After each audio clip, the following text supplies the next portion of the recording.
kasih. Kami akan dekau Polda Papua. Siap? Dimulai. Lanjutkan. Sekali melangkah,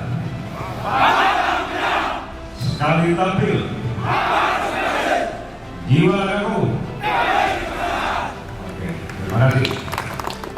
Dalam hal ini Tuhan Maha Pengasih dan Maha Penyayang.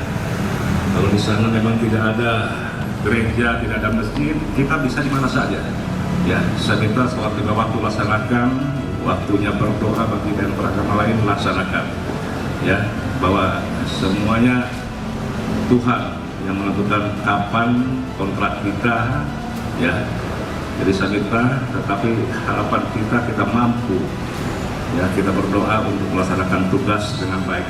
Dan harapan saya kalian nanti melaksanakan tugas berangkat ke Papua dengan jumlah 105 dan kembali tentunya tidak ada yang sakit, kembali 105 orang. Amin.